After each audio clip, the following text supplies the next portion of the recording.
Qeveria i kërkon parlamentit të zgjas deri më 31 mars të vitit 2020 gjendjen e fatkeqësisë natyrore. Mazhoranca sqaron se zgjatja është e nevojshme për përballimin e situatës, por opozita thotë se ajo i shërben vetëm agjendës politike të Edi Ramës.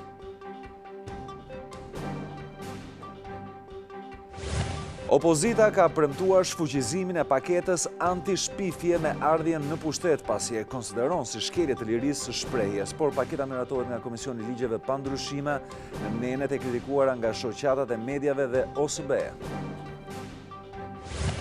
Ambasadori i Bashkimit Evropian në Maqedoninë e Veriut e quan të panevojshëm betingu në gjyqësor në vendin fqinj. Samuel Zhbogar ka sugjeruar opsione të tjera për përmirësimin e sistemit dhe thotë se vetingu do të jetë opsioni i fundit. Nuk ka qetësi mes Turqisë dhe Shteteve të Bashkuara të Amerikës. Presidenti Erdogan ka paralajmëruar mbylljen e bazës së madhe ajrore të Incirlikut si kundër përgjigje ndaj sanksioneve amerikane për blerjen e sistemit raketor rus S-400. Përballje të forta ka rezervuar shorti për fazën e 1/8 në Champions League me disa ndeshje që konsiderohen si finalet parakoshme, ndërsa në Europa League goglat kanë favorizuar ekipet e mëdha.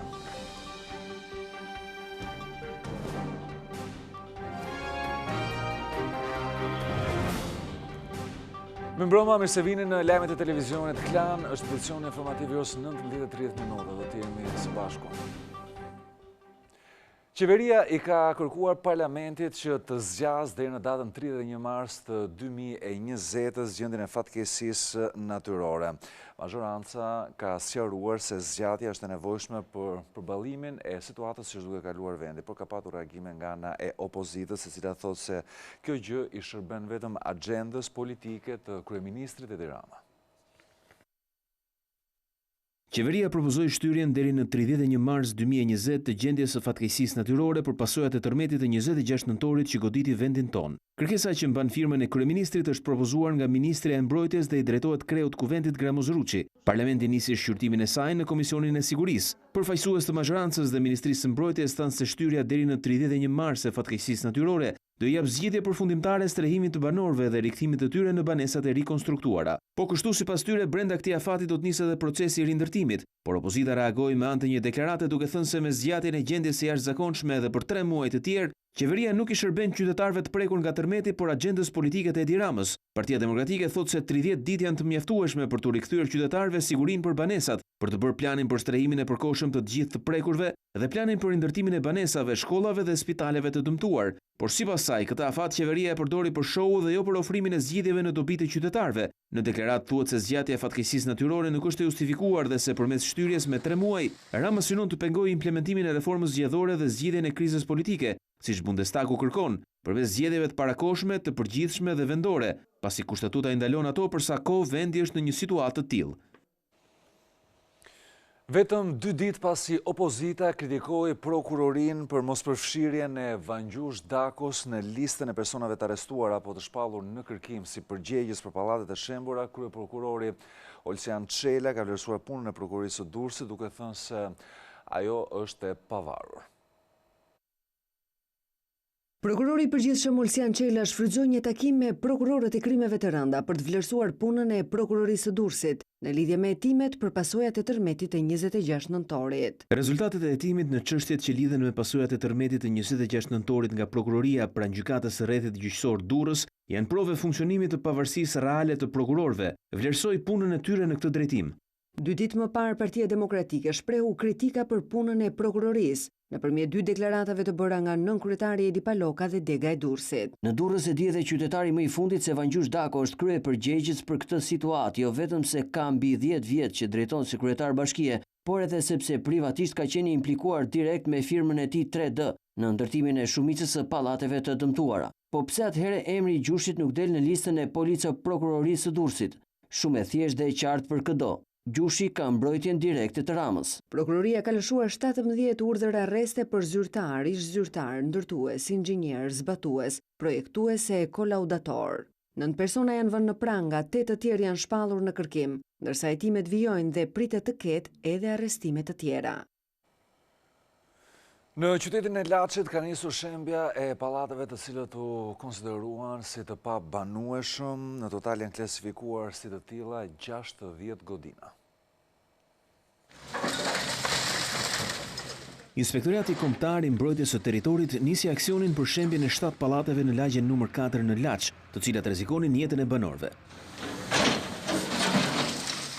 Në këto godina jetonin rreth 100 familje të cilat janë akomoduar në shtëpi me qera. Në total në këtë qytet janë shpallur të pabanueshëm nga grupet e inspektimit 60 pallate. Edhe spitali në këtë qytet do të shembet. Kryeministri Rama premtoi se rindërtimi do të përfundojë brenda pranverës. E ndërsa në Laç vijon prishja e godinave të pabanueshme, në Durrës ky proces është ndërprer. Pallatet e klasifikuara të pabanueshme në inspektimin e parë do t'i nështrohen një tjetër verifikimi, përpara se të merret vendimi përfundimtar për prishjen ose jo të tyre. Në total në këtë qytet janë shembur deri tani 74 objekte, 2 prej të cilave pallate 5 dhe 6 katësh, shkolla 9-vjeçare Neim Babameto në spital e të tjerë. Kryeministri Edi Rama ka shoqëruar personalisht për në shkollë 2 nga fëmijët të cilët i mbijetuan tragjedisë që ndodhin në Thuman. Pas 3 javësh, 2 fëmijët e mbijetuar të tragjedisë së Thumanës, Aurel Lala 10 vjeç dhe Alesio Cakoni 7 vjeç u rikthye në shkollë. Ashtu siç kishte premtuar, kryeministri Edi Rama i shoqëroi me makinën e tij dhe u premtoi se do t'i ndjek hap pas hapi deri në përfundim të shkollës. Morteta e mua i keni keq punë. 7-6 zbot lavë. Do t'ju ndjek hap pas hapi. Deri kur të marrë shkollë. Kryeministri qëndroi derisa fëmijët u ndanë në klasat përkatëse dhe u prezantuan me shokët e rinj në shkollën Ahmet Zogu në Kamës. Aureli nga ardhë nga Thumana është shoku ju i ri. Ky është Alesio, është shoku ju i ri, nga ardhë nga Thumana. Pasi Alesio humbi motrën dhe babain, ndërsa Aureli gjyshen dhe motrën, familjet e tyre u sistemuan në këtë zonë. Gota çuna, faleminderit shumë. Alesion dhe Aurelin Rama i shoqëroi deri në Itali ku u takuan me yjet e Juventusit, duke plotësuar një dëshirë të fëmijëve. Të dy djemtë kanë marrë edhe bursë mujore për të mbuluar shpenzimet e shkollës. Rrugës për në shkollë, kryeministri Rama gjeti rastin edhe për t'i lënë detyrat kryebashkiakut të Kamzës, Rakip Sulit. Rakip, pëllohet kjo? Po patjetër, po pëllohet, dhe e shkollës në gropa. Në Tiranë nuk do të lejohen më që të vendosen në terracat e pallateve depozitat e ujit pa u certifikuar më parë nga ana e inxhinierëve. Këshilli Bashkiak i Tiranës ka vendosur heqjen e depozitave nga terracat e pallateve. Lejimi i tyre do të bëhet vetëm nëse certifikohen nga inxhinierët. Sipas Veliajt, depozitat e përbashkëta duhet vendosen në katin e parë të godinave dhe ky vendim merret për të garantuar sigurinë e jetës së qytetarëve. Ne do të marrim këtë vendim për të hequr gjithë depozitat e ujit nga terracat, jo për t'i lënë pa alternativë, po që në bashkëpunim me administratorët e pallateve të kenë mundësi si pallatet e reja në hapësirën e përbashkët në katin e parë ose në një nga vendet e parkingut të kenë mundësi të instalojnë një depozit të përbashkët të gjithë banorëve dhe jo secilit vetëm, që rrezikojnë kryesisht vetëm ata që janë katet e fundit, që janë të parë të prekurit nga terraca. Kjo problematikë është konstatuar pas verifikimeve të pallateve nga tërmeti 26 nëntorit. Këshilli Bashkiak i Tiranës ka miratuar bonusin e qeras për 606 familje të tjera të cilat u prekën nga tërmeti 26 nëntorit. Masa e bonusit të qeras është përcaktuar në bazë të kushteve të tregut. Kryebashkiaku Velia e premtoi se për festat e fundvitit të gjitha familjet e prekura do të jenë të strehuara.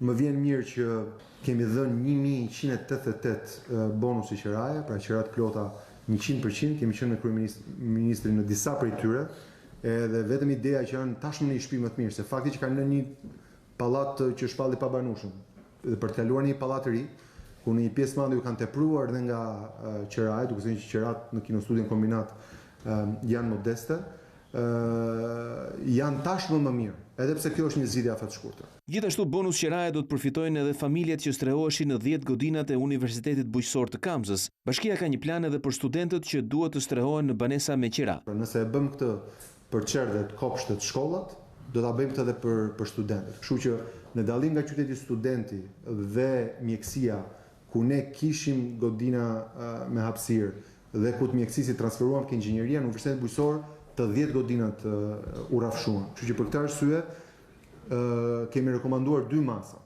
Së pari, kthimin mbrapsht, sapo të kthehen në 6 janar, sepse mbaron universiteti dhe shkolla këtë javë, të marrin mbrapsht të gjithë pagesën e tyre mujore.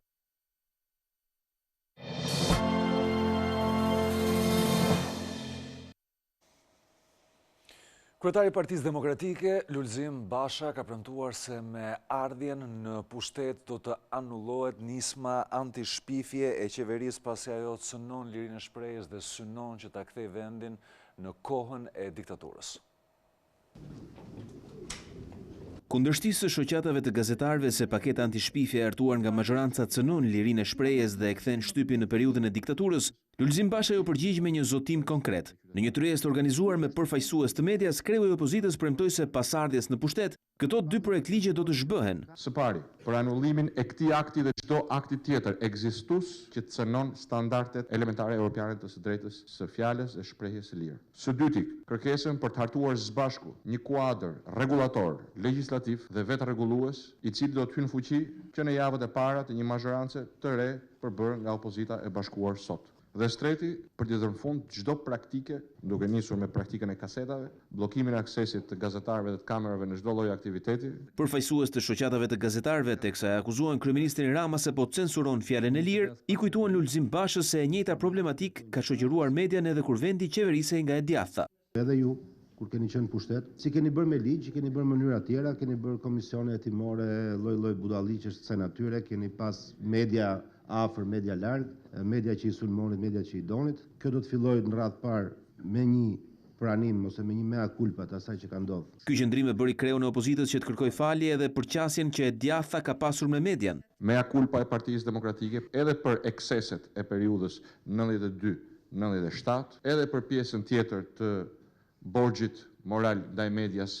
Donse mendoj se në periudhën e qeverisjes kaluar, ja kemi dalë vendosim standarde, ndoshta edhe standarde jo ekzistuese, siç ishin ato të mos quarjes për shpifje të asnjë gazetarit vetëm në 8 vite të qeverisjes Partisë Demokratike. Pas tryezës, Basha ju drejtua me një mesazh ndërkombëtarëve dhe qytetarëve. I bëj thirrje përfaqësuesve të Shteteve të Bashkuara të Amerikës dhe të gjithë shteteve të tjera mike demokratike që të bëjnë presion ndaj qeverisë së Edi Ramës për të mos ndërmarrë këtë veprim të rënd kundër lirisë së shprehjes. Por ajo që është më e rëndësishmja, ju ftoj ju të gjithë pa dallim bashkëqytetarët e mi që palën anash solidaritetin ton ndaj viktimave të fatkeqësisë natyrore dhe njerëzore të tërmeteve, të mobilizohemi me të gjitha forcat për të penguar këtë atentat kundër lirisë së fjalës në vendin ton.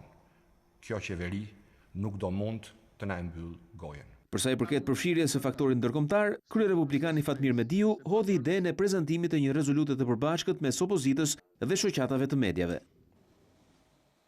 Dhe për paketën anti-shpifje ka patur një reagim edhe nga në kryeministrit Edi Rama. Ai shkruan se ose nuk e kanë lexuar projekt ligjin ose duan të prekin lirisht dinjitetin e çdo kujt nëpër portale dhe faqe sociale dhe të tallen me të vërtetën dhe me opinionin publik, duke shkruar çfarë tuteket, duke shpifur si e si tuteket, duke shantazhuar e duke i vënë gjoba kujt tuteket, shkruan ai në faqen zyrtare në Twitter. Kryeministri sqaron se projekt ligji është konsultuar dhe përpunuar prej një viti, nen për nen dhe pik për pik me OSBE-n dhe do të hyjë në seancë pas një cen në aspektin e standardeve të lirisë për të shprehur e të së drejtës për të informuar pa kufizim, por edhe të mundësisë për të mbrojtur nga shpifjet.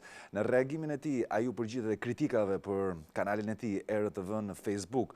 Faleminderit për publicitetin dhe mos ma prekni, ju lutem, fjalën time të drejtë për drejtë për të gjithë ata që hynë pas një detyrim në faqen time të Facebookut, ku po pëlqeu rrin dhe po su pëlqeu ikin, e mbyll reagimin e tij kreu i qeverisë. Por pavarësisht të gjithave, paketa anti-shpifje është miratuar sot në Komisionin e Ligjeve. Pro, kundër, asnjë abstenim. Komisioni i Ligjeve miratoi këtë të hënë në parim projekt ligjin për mediat audiovizive dhe atë për komunikimet elektronike, e propozuar dhe hartuar nga qeveria. Në komision nuk u morën parasysh rekomandimet e OSBE-s se gjobat e larta mund të çonin në mbyllje të mediave online, apo për procedurën e vjeljes së tyre që sipas OSBE-s duhet të ndodhë vetëm pasi të ketë një vendim të prerë nga gjykata. Jo për të gjitha shkeljet, të gjithë subjektet e këtij ligji do trajtohen njësoj. Pra ama në vendimarrjen e vet për gjoba do të marrë në konsiderat disa faktorë. Ka të bëjë në radhë parë rëndësia e shkeljes. Pra aq kohë sa flitet për mediat të cilat shpeshtinë e lajmit e kanë njerëzisht lartë. Edhe mundësia për të gabuar thojza është shumë e lartë.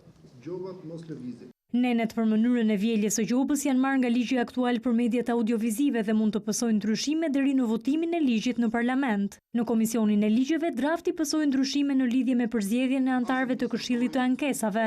Ata duhet të jenë gazetarë me përvojë 10 vjeçare. Gjithashtu emërtimi Autoriteti i Mediave Audiovizive zëvendësohet me Autoriteti i Mediave Shqiptare. 2 projekt ligjet e paketës ligjore antishpifje pritet të votohen në parlament me 19 dhjetor, ndonse shoqatat e mediave e kanë kundërshtuar atë si ligj që cënon lirinë e shprehjes.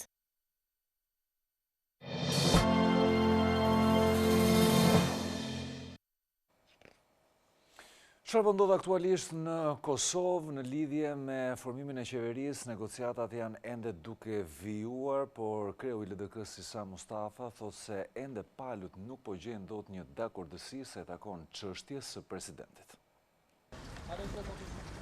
Pas takimit të fundit të së shtunës, i cili nuk rezultoi me marrëveshje ndërmjet Lidhjes Demokratike të Kosovës dhe Lëvizjes Vetëvendosje, ende nuk ka takim tjetër ndërmjet këtyre 2 partive. Kreu i Lidhjes Demokratike të Kosovës Sisa Mustafa tha se me vetëvendosjen nuk ka ngrirje të qëndrimeve sa i përket pozitave të caktuara. Edhe ndarje pozitave të bëhet e tillë që asnjë palët mos delë super e fuqishme nga ky koalicion. Tha se në LDK vlerësojnë mirëbesimin dhe respektin reciprok. Nëse ky besim mungon, atëherë jo vetëm që do të kemi problem në lidhjen e marrëveshjes koalicionit, por këto probleme do të shpërfaqen edhe më vonë me qeverisjen e vendit. Mustafa nuk ka treguar se kur do të takohen me Kurtin. Tha se për gjithçka merren vesh të 2 personalisht ad hoc pas përputhjes së agjendave të tyre. Vlerta Dalloshi Berisha, TV Klan Prishtinë.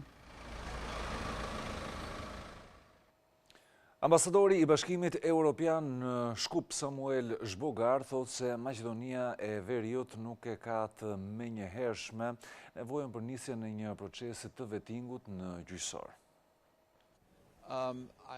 Euroambasadori Samuel Zhbogar pas takimit me kryetarin e gjykatës kushtetuese Sali Murati duke ju përgjigjur thirrjes së kryeministrit Zoran Zaev që Bashkimi Evropian të ndihmojë në procesin e reformave në gjyqësor, theksoi se gjyqësori në Republikën e Maqedonisë së Veriut nuk është në gjendje shumë të keqe dhe për momentin nuk sheh nevojë për vetting të gjykatësve dhe prokurorëve.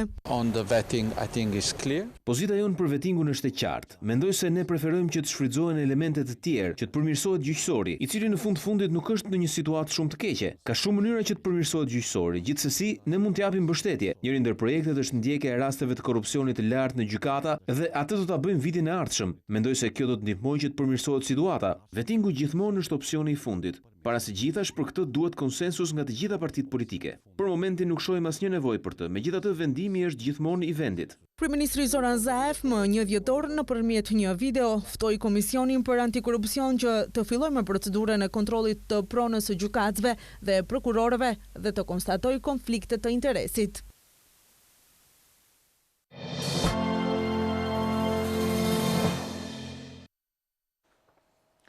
Presidenti i Turqisë Recep Tayyip Erdogan ka paralajmëruar mbylljen e një prej bazave më të mëdha ajrore në vend që përdoret edhe nga ana e NATO-s. Presidenti turk Recep Tayyip Erdogan paralajmëron mbylljen e disa bazave të mëdha ajrore në Turqi që shfrytëzohen nga amerikanët si partner të NATO-s. Paralajmërimin e bëri në një intervistë televizive ku sqaroi se këto do të jenë masa reciprociteti pas miratimit javën e kaluar në Kongresin Amerikan të sanksione ekonomike ndaj Turqisë për blerjen e sistemit raketor rus S-400 dhe të rezolutës që njeh gjenocidin turk ndaj armenëve. Ne do ta mbyllim Inxhirlikun nëse do të jetë nevojshme, po ashtu do të mbyllim edhe bazën e radarëve të Kyreçikut. Nëse vihen në zbatim sanksione, do t'u japim përgjigjen e merituar sipas parimit të reciprocitetit. Baza ajrore e Inxhirlikut ka qenë tepër e rëndësishme në operacionet amerikane në lindjen e mesme, veçanërisht në luftën kundër Shtetit Islamik. Në këtë bazë amerikanët mbajnë edhe armë bërthamore të vendosur atje që prej luftës së ftohtë. Marrëdhëniet mes Washingtonit dhe Ankaras janë tensionuar së tepërmi, veçanërisht pas blerjes nga aleatët turq të sistemit raketor rus S-400, që sipas amerikanëve përbën kërcënim për forcat e NATO-s.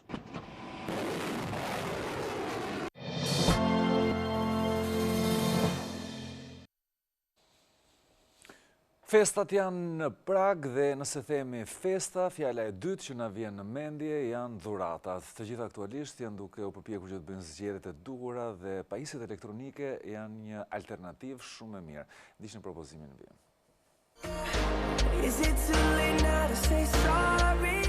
e Dhjetori vjen me dhurata në të gjithë rrjetin e dyqaneve Gotek Electronics, I njohur si një ndër kompanit më të mëdha për tregtimin e elektroshtëpiakeve dhe produkteve elektronike. Gotek sjell sërish në fund vit risi. Në këto ditë festive dhe të bukura, kemi kënaqësinë që të ofrojmë shumë edhe më shumë.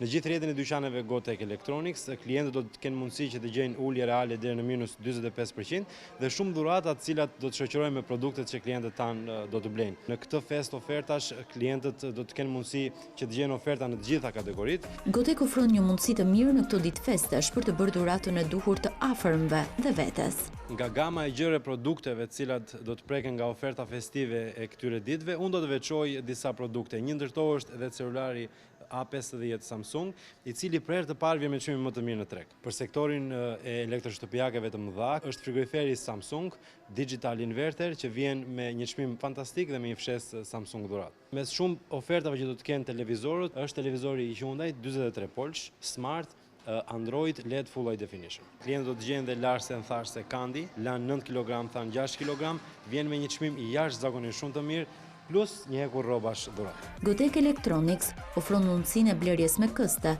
me interes zero, vetëm me një kartë identiteti në të 19 dyqanet e tij në Shqipëri. Emili Ratajkovski tërheq gjithnjë më shumë vëmendje në rrjetet sociale përmes postimeve që ajo bën. Kjo ka ndodhur së fundmi sërish me ta.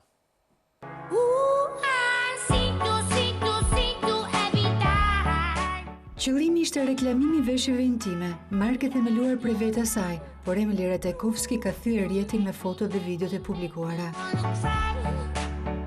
Me kostum intim sensual, tantel në tonalitetet të ngjyrës të lëkurës, modelja shfaq forma në kufite perfektes. Shpesh e kritikuar për nudizmin e tepërt, 28 vjeçaria tashmë e di që pamja I është kthyer në aset, pasi ka qenë pasaporta e vetme që I ka hapur dyert në modeling dhe film.